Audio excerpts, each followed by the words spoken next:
자, 4월 4일 금요일입니다. 오늘 뭐 역사적인 날이죠. 뭐 안타깝게도 헌정사상 두 번째 대통령 파면이 나왔네요. 이제 중요한 거는 앞으로 이제 어떻게 될 건가가 중요한데, 뭐 저희 채널에서는 당연히 세금 관련된 걸 보니까 그걸 중심으로 해서 말씀드리도록 하고, 어떤 정치적인 내용이나 그런 것들은 뭐 각자의 그 생각이 있는 거니까 그 부분은 여러분들이 스스로 판단하시기 바라겠습니다. 일단은 이제 조기 대선이 시행이 돼야 되는데, 현재 지금 오후 3시예요. 그러니까 확정된 건 아직 없는데 6월 3일이 유력하죠. 왜 그러냐면 60일 이내에 그걸 이제 대선을 치러야 된다고 나와 있단 말이에요. 그런데 60일이라는 게 사실 시간이 짧기 때문에 최대한 다 풀로 쓰지 않을까. 그러면은 오늘이 4월 4일이니까 이제 60일 후가 6월 3일 맞죠? 그럼 6월 3일이 화요일입니다. 화요일 맞나요? 한 번만 제가 확인해 보도록 하겠습니다. 6월 3일. 화요일 맞네요. 그럼 이제 화요일 날 대선이 치러질 가능성이 높다. 그러면 이제 우리는 이제 부동산 세금에 관심 있는 분들이니까 이제 누가 후보로 나와서 어떤 공약을 할지 그걸 보고 해야 되는데, 사실상 현재 지금 민주당에서는 이재명 대표가 이제 유력하죠. 그러니까 지금 그분의 부동산 공약을 봐야 되는데, 과거 기사 2개를 가져왔어요. 2022년도 그 당시에 했었던 공약. 그래서 이거를 좀 보고 설명드리고, 벌써 그로부터 한 3년 정도가 지났기 때문에 최근 관련된 내용 관련해서 2개 또 기사를 가져왔습니다. 그래서 이제 요걸 좀 보면서 하고요. 국민의힘에서는 아직 정해진 게 없기 때문에 나중에 후보가 결정되면은 이제 그분들도 이렇게 공약 나오겠죠. 그럼 한번 비교해서 설명드리도록 하겠습니다. 이재명 대표도 마찬가지죠. 왜냐하면 이제 좀 바뀔 수가 있으니까 바뀌면은 관련 내용을 보고요. 그리고 이제 제가 좀 생각하는 부동산 세금 단계별 이슈, 그리고 주택임대 사업자, 부동산 법인, 이거 히스토리를 좀 알아야 되거든요. 그래서 지금 이 상황이 된 히스토리가 어떻게 됐고 언제 이게 시행이 됐는지, 그걸 제가 좀 설명드리도록 하겠습니다. 오늘은 제가 아주 길게 설명을 좀 드릴 거고, 영상이 좀 지루할 수 있습니다. 그거 감안해 주시고요. 그래서 급하신 분들을 위해서 결론을 먼저 내드리자면은, 부동산 세금이 규제가 심화될 거냐 강화될 거냐, 이건 대선 결과를 봐야 되는데, 대선 결과상 이제 정권이 유지가 된다, 정권이 교체가 된다, 2개잖아요. 만약에 정권이 유지가 되면 현재 정부에서 계속해서 뭔가를 개정을 하고 완화를 시키려고 하더라도 국회 다수당이 야당이기 때문에, 지금 민주당이 이게 여당 야당이라 말씀 안 되죠 지금. 민주당이 지금 다수당이기 때문에 국회에서 이게 통과가 안 될 가능성이 되게 높아요. 그래서 굉장히 좀 혼란스러운 혼란기가, 정치적 혼란기, 정책적 혼란기가 이어져 갈 수 있다. 그게 첫 번째고요. 만약에 정권이 교체가 된다. 그럼 이제 여러분들이 혹시 이제 정권 교체가 되자마자 세금을 확 올리지 않을 거냐. 과거에 민주당이 그랬으니까 염려하시는데, 개인적인 생각으로는 올해 그리고 내년 정도는 좀 그냥 뭐 특별한 거 없이 가지 않을까. 제 생각은. 왜냐하면 여러 가지를 좀 해석을 해야 되는데, 일단 중도층을 흡수를 해야 되기 때문에 지나치게 극단적으로 가기는 좀 힘들 것 같고요. 올리려고 하더라도 특히 지금 지방부동산이 너무 힘들거든요. 그렇기 때문에 거의 수도권, 특히 서울 중심으로 뭔가 규제가 들어갈 수 있단 말이에요. 그래서 아마 핀셋 지정, 좀 이렇게 그런 식으로 해서 특정 타겟만 좀 가지 않을까. 그리고 이제 또 하나는 뭐냐면, 이제 최근 지금 이재명 대표의 그 발언들을 보면은 모르겠어요. 그게 이제 진위가 어떤지는 제가 속마음을 모르니까. 근데 조금 예전하고 좀 바뀐 부분이 좀 있단 말이에요. 그래서 그런 것들을 종합해 봤을 때 1, 2년 정도는 좀 이렇게 스무스하게 가지 않을까. 정권이 교체가 된다 하더라도. 그렇지만 어떤 정권이든지 부동산 가격이 오르면 가만히 있지는 않습니다. 우리 이번에 토호제 해제했다가 다시 재지정한 거 봤잖아요. 그래서 그렇게 생각을 합니다. 자, 그러면 이게 거의 결론인데, 이제 좀 하나씩 보자고요. 과거에 있었던 2022년 그 당시 대선 때 부동산 공약 한번 비교를 한번 된 걸 보겠습니다. 연합뉴스입니다.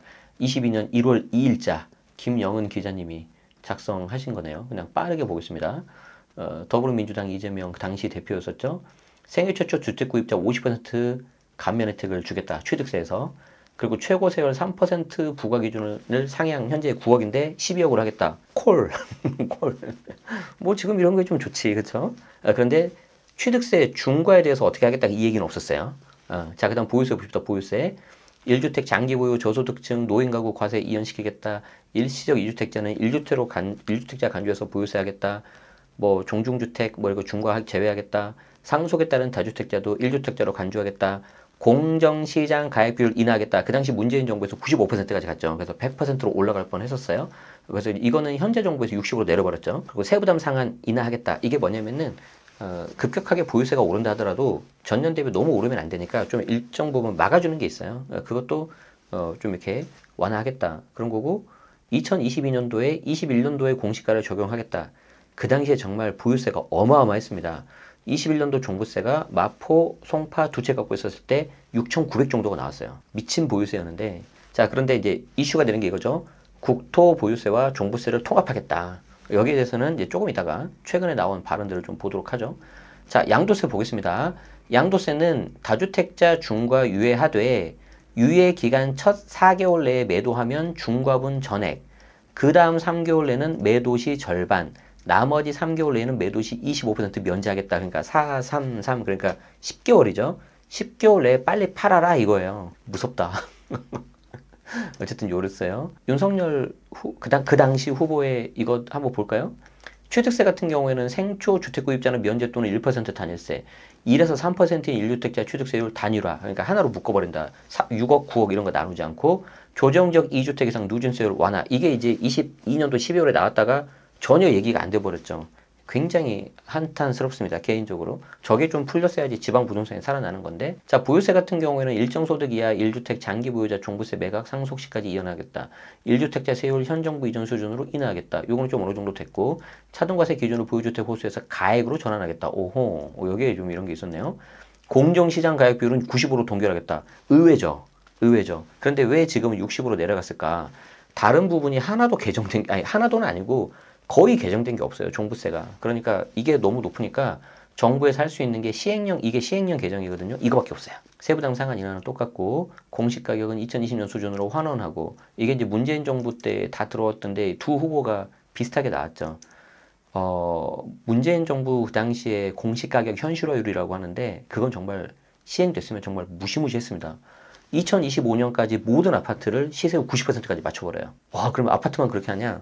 소외되면 안 되잖아요. 우리 단독주택까지 맞춥니다. 2030년까지. 와, 그거 됐으면은 보유세 엄청 올라갔을 겁니다. 그리고 이제 종부세와 재산세 통합하기로 했는데 요거는 뭐 이렇게 안 됐죠. 다주택자 중과세율 최대 2년간 배제하겠다 했는데 지금 22년에 시행을 하고 3, 4, 5, 6 지금 4년째 되고 있는 거죠. 자, 그러면은 여기서 한 가지 의미 있는 힌트를 얻을 수 있죠. 만약에 현재 민주당으로 정권이 넘어가면 26년 5월 9일까지로 예정되는 다주택자 양도세 중과 배제는 어떻게 될까요? 연장되겠어, 안 되겠어? 안 되겠지. 끝나겠지. 그러면 26년 5월 10일부터는 양도세 세부담이 어마어마하게 나올 겁니다. 그래서 제가 오늘 오전에도 어떤 상담 한 번을 해드렸는데 그분도 조정대상 지역에 주택이 좀 많이 있었어요. 너무 위치도 좋고 팔기 아까운 녀석인데 보유세를 내면서 버틸 거냐 아니면 양도세 중과를 피할 거냐 이거는 결정하셔야 된다. 그런데 제가 계산을 해드렸거든요. 양도세 중과에 대해서 거의 기절을 하시더라고요. 세금 이렇게 많이 나오냐고. 참고로 원베일리가 38억 정도 돼요. 양도 차익이. 처음에 분양받았을 때 20억 정도 되는 그걸로 갖고 있었다면 3주택 중과 맞으면 38억에서 30억이 세금으로 나갑니다. 30억. 다시 말씀드릴게요. 38억 중에서 30억이 세금으로 나가요. 양도세 중과가 그렇게 무서워요. 자, 어쨌든 이런 상태에서 이제 대선 결과가 22년 5월달 그때 나왔던 거고 두 번째로 봅시다. 그 당시에 대선 주요 후보에 대해서 주거와 부동산 공약을 평가한 게 있는데 어디 걸 제가 갖고 왔냐면 참여연대 걸 가져왔어요. 참여연대. 그래도 여기 거 보는 게 조금 더 이게 생생할 것 같아서 가져왔습니다. 한번 봅시다.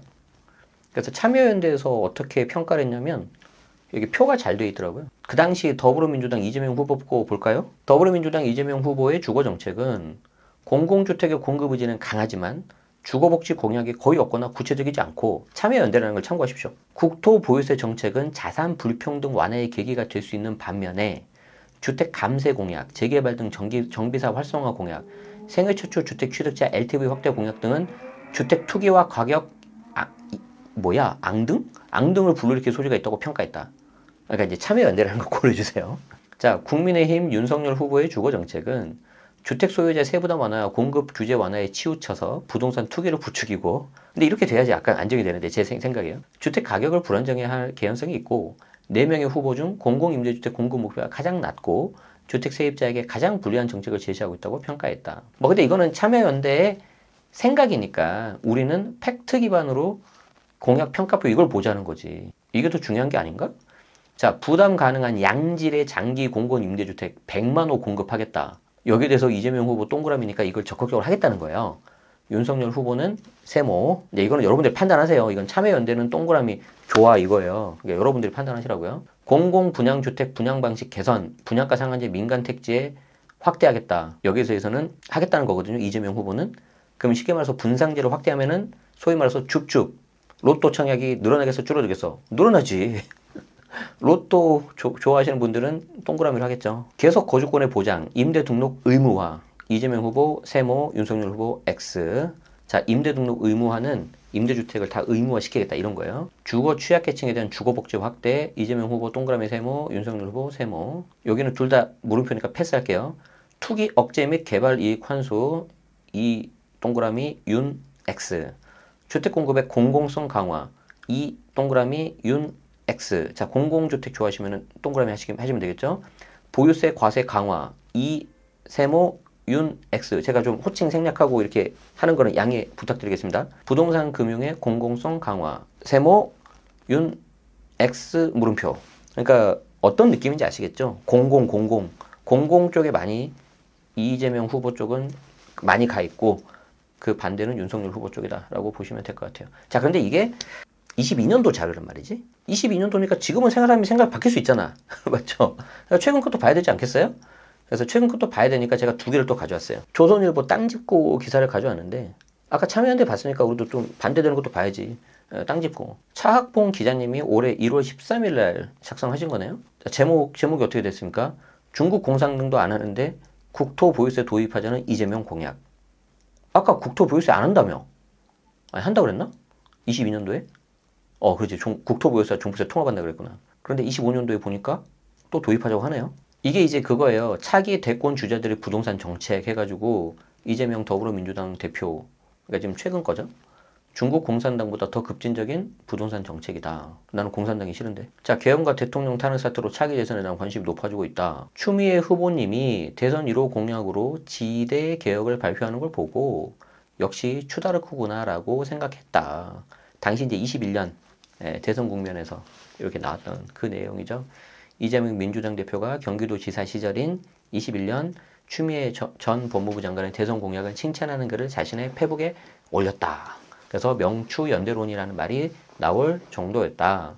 그래서 추미애 공약은 이재명 공약과 흡사한 부분이 있다. 추미애 의원이 도입을 주장한 국토보유세는 이재명 당시 대선 후보의 대표 공약이기도 하다.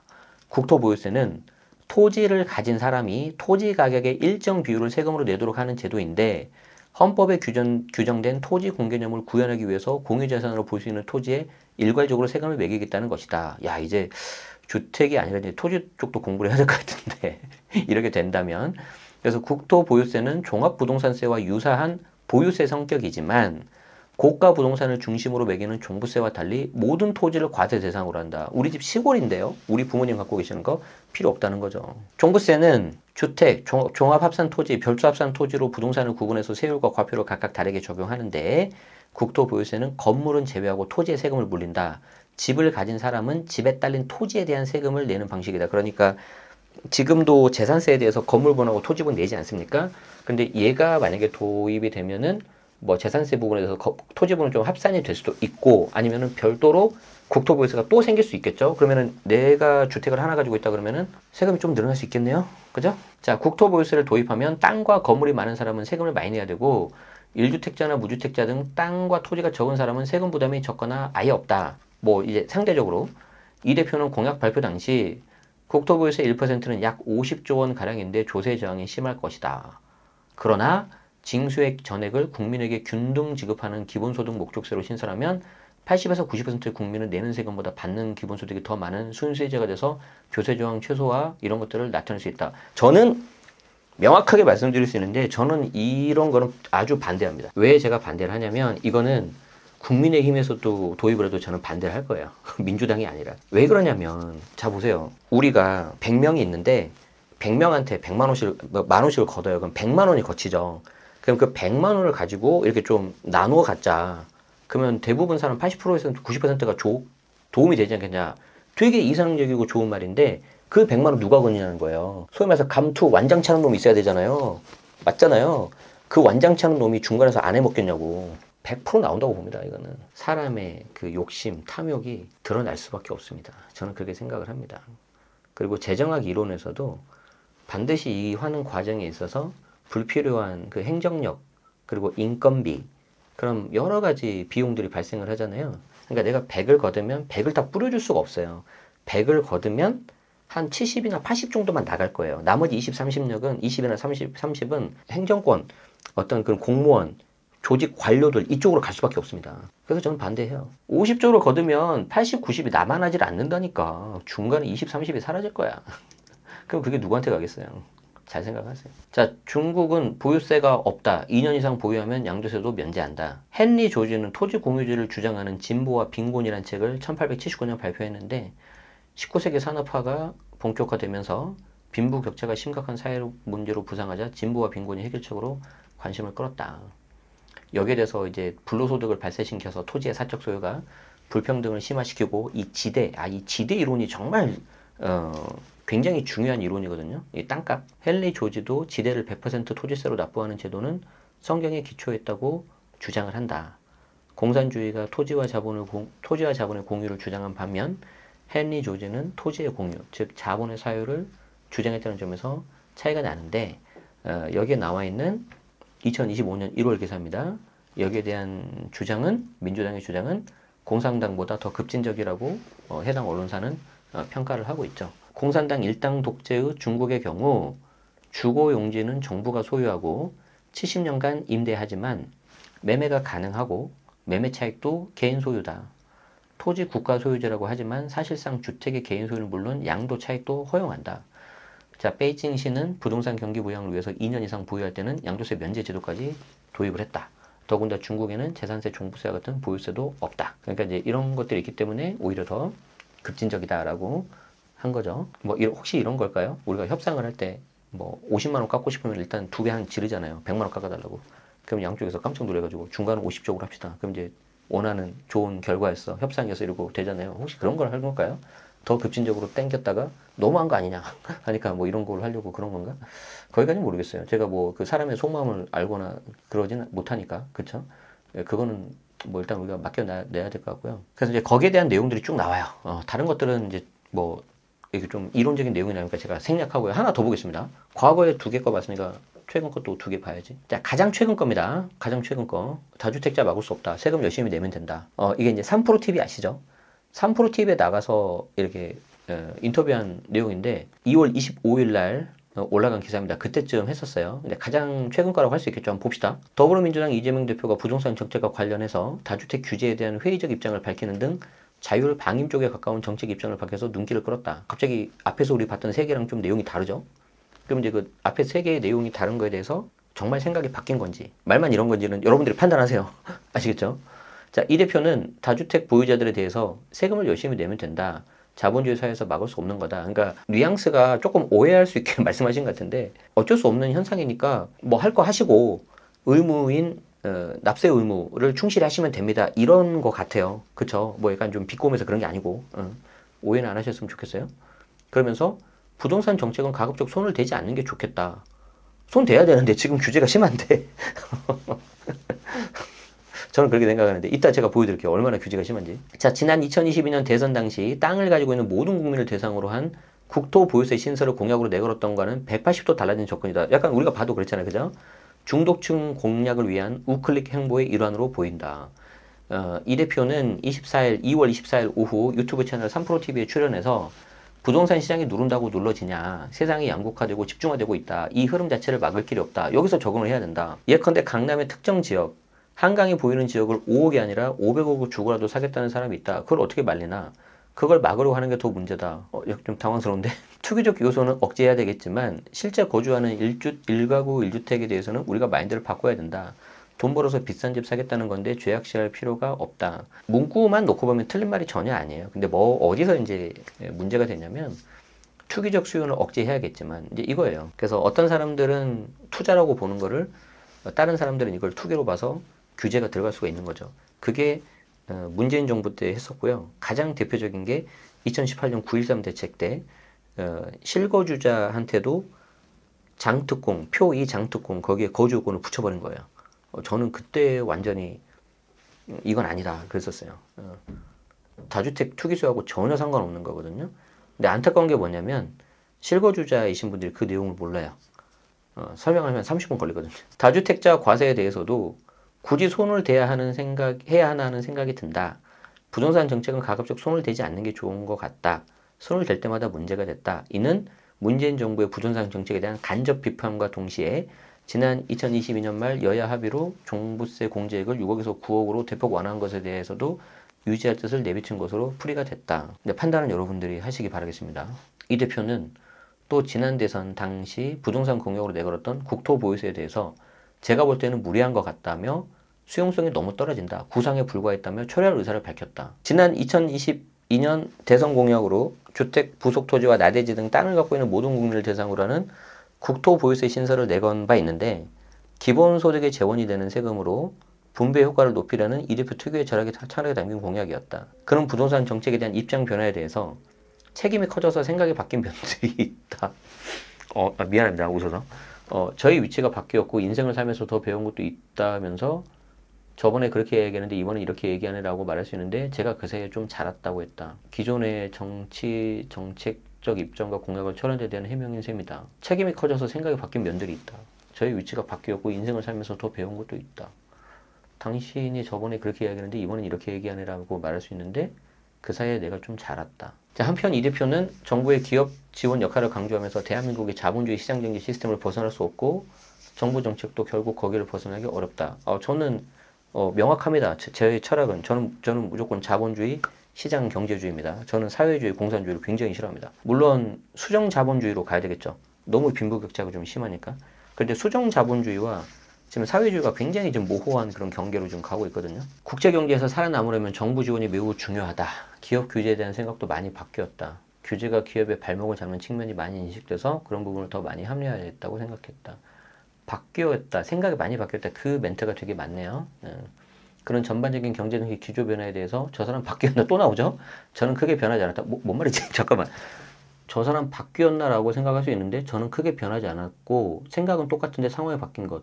뭐지? 잠깐만 다시 읽어보자. 전반적인 경제정책 기조 변화에 대해서 저 사람 바뀌었나라고 생각할 수 있는데 저는 크게 변하지 않았고 생각은 똑같은데 상황이 바뀐 것. 정권 교체 후 3년간 희망도 사라지고 비전이 없어지고 정치가 사라졌다. 예측이 안 되는 상황이다. 경제 상황이 너무 나빠졌고 역할이 좀 더 필요한 상황이 됐다. 정부가 개입해서 부축해 줄 필요가 있는 상황이 된 것이라고 설명했다. 아까도 제가 말씀드렸지만 모든 역사는 정부 개입 정도가 최소화할 거냐 과하게 할 거냐 이 두 가지고요. 보통은 그 중간에서 왔다 갔다 하죠. 정도의 차이만 있으니까.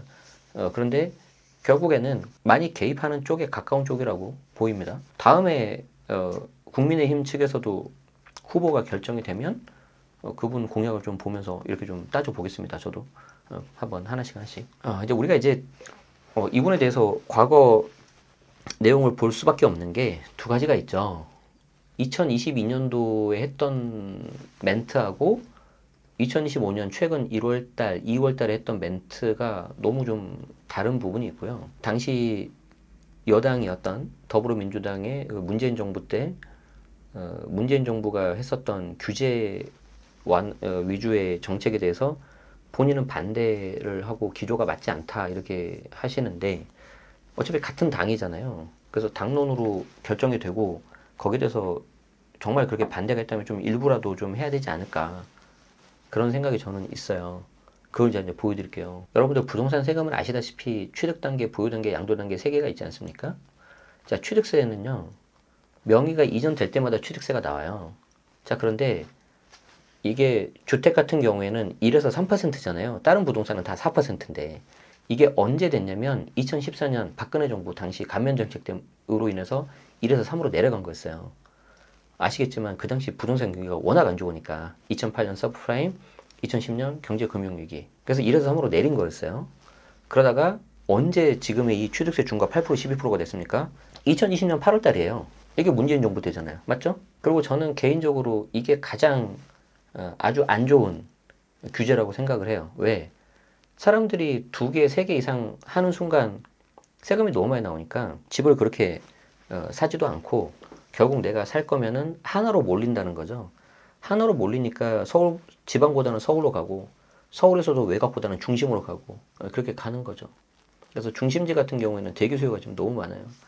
그래서 취득세 이런 히스토리가 있고요. 보유세 같은 경우에는 재산세하고 종부세가 있는데, 종부세 중과가 2021년부터 정말 어마어마했어요. 아까 말씀드린 것처럼 서울에 좀 괜찮은 곳 두 개가 있으면은 한 3, 4천 나오는 건 일도 아니었어요. 그게 여야가 합의해서, 아까 기사에도 잠깐 나왔었죠. 여야가 합의해서 3주택, 그리고 종부세 과표 12억, 그러니까 40억 정도. 그 경우에만 중과로 하는 걸로 해서 좀 낮췄어요. 그건 저는 굉장히 긍정적으로 평가를 합니다. 다만, 과거에 21년도, 22년도에 종부세 폭탄을 맞으신 분들은 그게 얼마나 고통스러운지 잘 알거든요. 그래서 좀 겁을 내실 수밖에 없죠. 지금 현재 상태에서. 그래서 거기에 대해서 좀 대비가 있어야 돼요. 현재 3주택이신 분들은 이 보유세는 인별과세로 갑니다. 세대 기준 주택수가 아니에요. 그래서 인별과세로 가기 때문에 3주택 이상이신 분들은 어찌됐든지 간에 2개 이상 이하로 좀 줄이시는 게 좋아요. 그러면 똑같아요. 2개 이하로 줄이면은 내가 서울에 2채, 수도권에 하나, 그러면 수도권부터 팔 겁니다. 이건 뭐 안 봐도 비디오예요. 그래서 그런 식으로 해야 하는데 어쩔 수 없죠. 대비를 하셔야 되겠죠. 양도세를 봅시다. 양도세 같은 경우는 이제 부동산 세금 중에서 가장 큰 세금인데 얘가 이제 비과세가 가능하잖아요. 근데 이게 양도세 중과가 2018년 4월부터 적용이 됐어요. 2017년 이제 8회 대책 나오면서. 그래서 이제 굉장히 시장에 매물이 많이 잠기고 그렇게 됐는데 이거는 중과 맞아본 사람이 아니시면 말 못합니다. 세금이 엄청 많이 나와요. 양도차익이 5억이면 보통 세금 한 1억 6, 7천 정도가 나오는데 3주택 중과하면 거의 3억 5천 정도 나옵니다. 70% 뜯겨요. 그리고 아까 금액이 크면 더 커져요. 양도차익 38억이다. 원베일리 38억 중에 30억 세금 나와요. 양도세. 못 팔아요 그거. 그래서 못 파니까 안 파니까 매물이 줄어들고 그러니까 매물 나오게끔 보유세를 올려버리는 거죠. 쉽게 말해서 이거예요. 방 안에 가둬놓고 밖에서 방문을 잠궈요. 그리고 안방에 보일러를 최대한 세게 때리는 거죠. 그래서 현재 정부가 양도세 중과를 배제시켰죠. 법을 개정해야 되는데 개정이 안 되니까.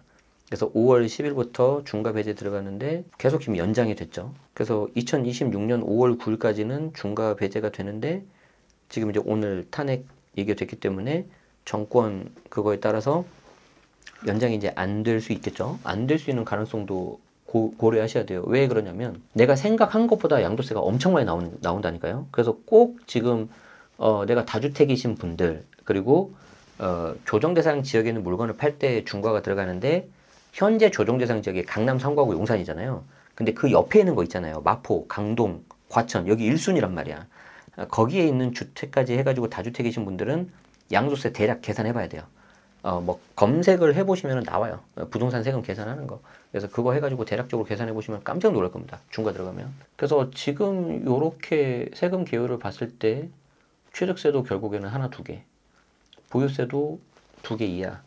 양도세도 하나, 두 개니까 결국에는 똘똘한 한두 채 집중 현상이 심화되는 거죠. 이거는 제가 수년 전부터 계속 말했었어요. 양도세 중과하고 취득세 중과 들어갈 때부터. 그게 이제 지금 거의 정점을 가고 있다고 보시면 되죠. 자, 또 있습니다. 해당되는 분들이 많이 안 계셔가지고 모를 수 있는 건데 이게 주택임대 사업자인데 주택임대 사업자 같은 경우에는 2017년 12월 13일 당시 국토부 장관님 아시죠? 김모 여자분 유튜브까지 막 나오면서 임대주택 등록하십시오 활성화시켰죠. 그리고 1년도 채 되지 않아서 2018년 9.13 대책에 나오면서 혜택을 축소하기 시작했습니다. 이게 정말 센 대책이었어요. 그리고 2018년 9.13 대책에서 다시 한 1년 정도 지나서 2019년 12.16 대책 나와가지고요. 등록 임대사업자 의무 위반 사례 합동점검 추진하고 미성년자는 배제시키고 어마어마하게 이제 좀 또 규제가 들어갔고 6개월 후에 2020년 6.17 대책이 들어갔고 한 달도 안 돼서 2020년 7.10 대책 아예 아파트 장기 그냥 다 폐지시켜버리고 신규 등록이 안 돼서 지금까지 온 거예요. 2020년 7월부터 그래서 1, 2, 3, 4, 5 지금 5년 가까이 되고 있는 거죠. 여기서 포인트는 뭡니까?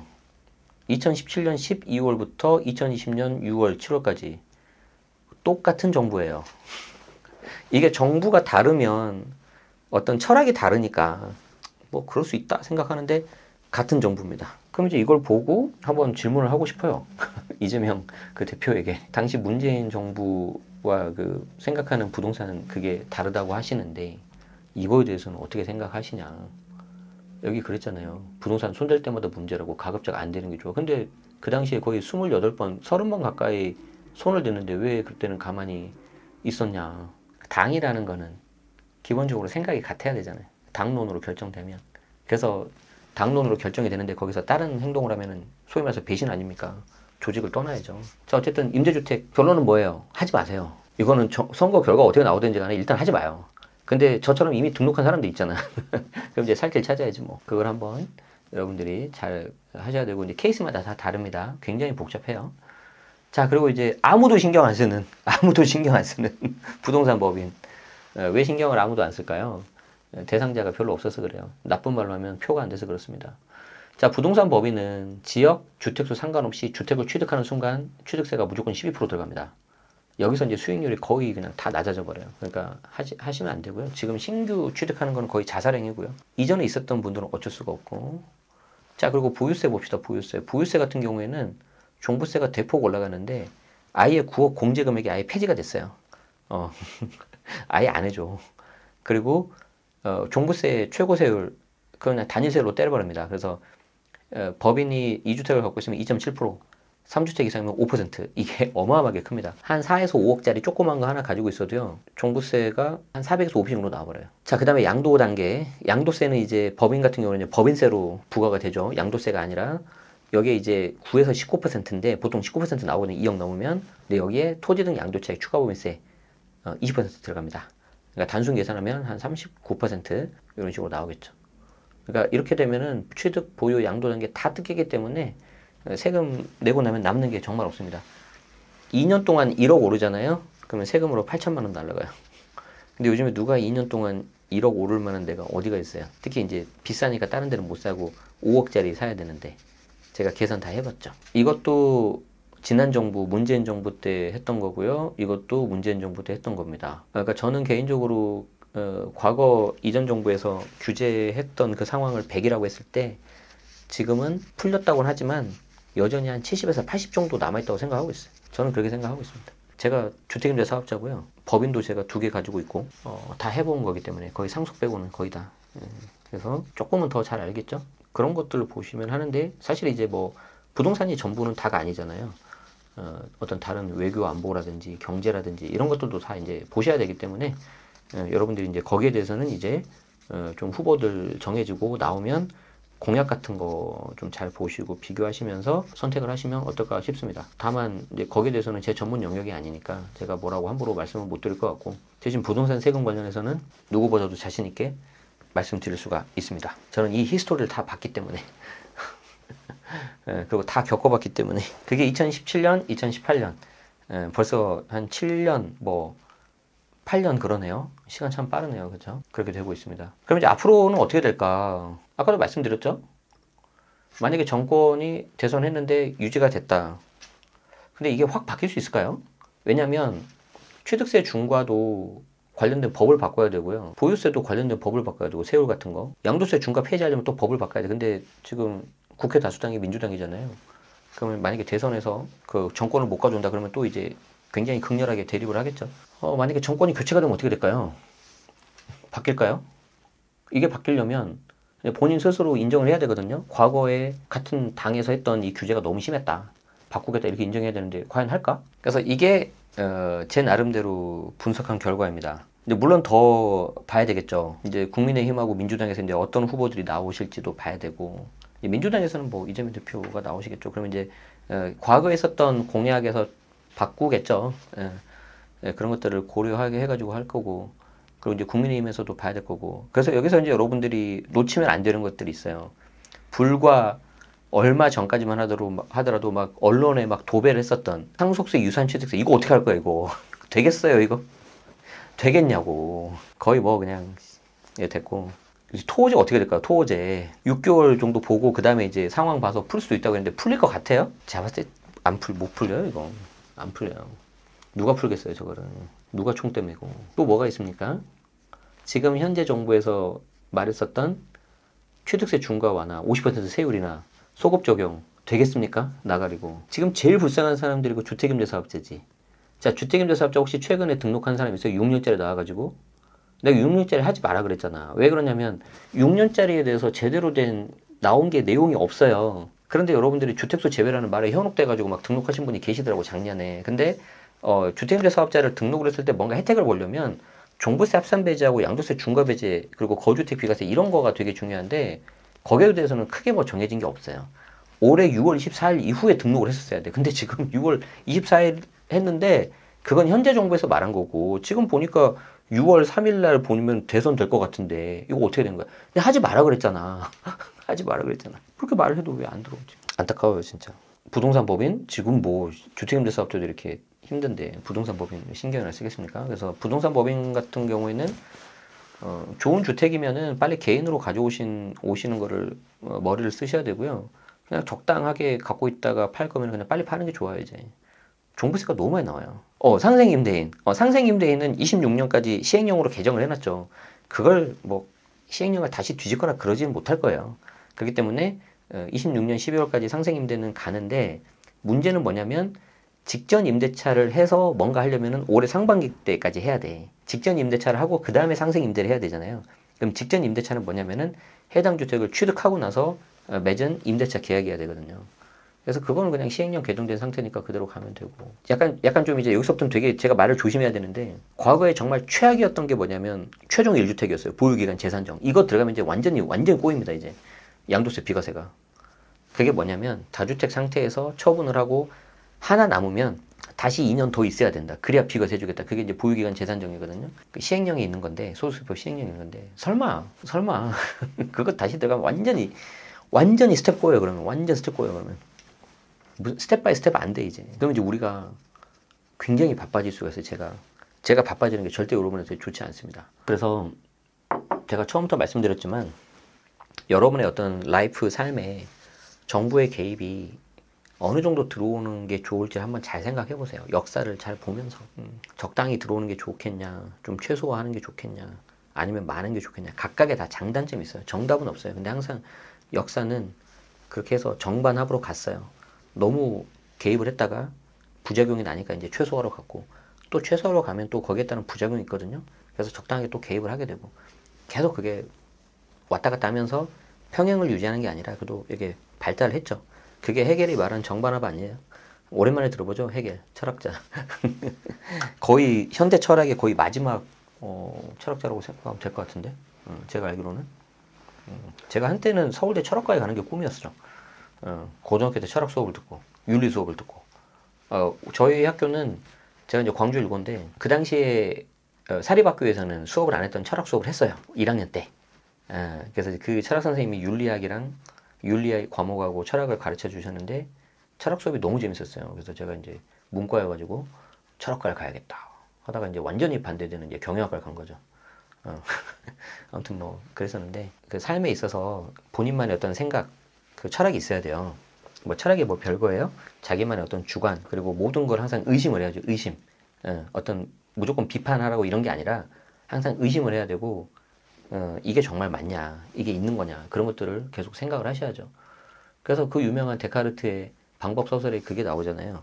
아무리 내가 여기 있는 사물이라든가 이 컵이 정말 있는 거냐, 이게 정말 실제가 맞냐, 이런 것들을 의심한다 하더라도 이런 생각을 하는 내 자신은 부정할 수 없다. 그래서 생각한다 고런 나는 존재인다. 그렇게 나온 거잖아요. 오늘 쓸데없는 말 되게 많이 하죠. 오늘 방송은 제가 그러려고 작정을 하고 좀 한 거예요. 그래서 이걸 어떻게 원샷으로 편집할지는 우리 PD님이 알아서 하시는 거고. 그래서 관련해서 계속해서 새로운 내용이 나오면 말씀드리고요. 내가 이거를 설명 안 했구나. 아마 거의 처음일 것 같은데, 제가 이제 좀 있으면은 다다음 주인가요? 일요일 날에 오프라인 강의를 해요. 무료 강의인데 마침 날짜가 4월 20일 이렇게 잡혔는데, 요런 게 생겼으니까 이때 제가 요 내용으로 할 건데, 내 집 마련 때 꼭 알아야 되는 3가지. 공동명의 할 때 조심해야 될 자금 추처, 비과세 조심해야 되는 거, 그리고 현재 부동산 시장에 대한 제네시스 생각, 요거 관심사항인데, 이게 이제 탄핵 이후 정국에 대한 그 내용으로 가겠죠. 그래서 여기에 대해서 여러분들이 근데 이거는 후원사 홍보가 있는 광고예요. 그래서 나 그런 거 너무 싫어, 그런 하시는 분들 오시지 마시고, 그럴 수 있으니까. 근데 뭐 내가 넷플릭스 좀 광고 보고 무료로 보는 것처럼 좀 광고 앞에 듣고 그냥 무료 특강 듣지 뭐 하시는 분들은 여기 링크 보시면 될 것 같습니다. 신청하십시오. 아마 오전 10시 하는 건 거의 지금 마감 거의 다 됐다고 알고 있는데 빨리 신청하셔야 될 것 같고요. 제가 또 무료 강의지만 허투루 제가 준비는 안 하잖아요. 열심히 준비해 가니까 분명히 도움 되실 겁니다. 네. 그래서 과거 막 보면서 좀 중간에 좀 제 개인 생각도 하고, 그거는 제 개인 생각이니까 혹시 뭐 불쾌하셨더라도 너그럽게 양해해 주시고요. 이해해 주시면 감사하겠습니다. 어쨌든 귀한 시간 내주셔서 함께 들으셔서 고맙습니다.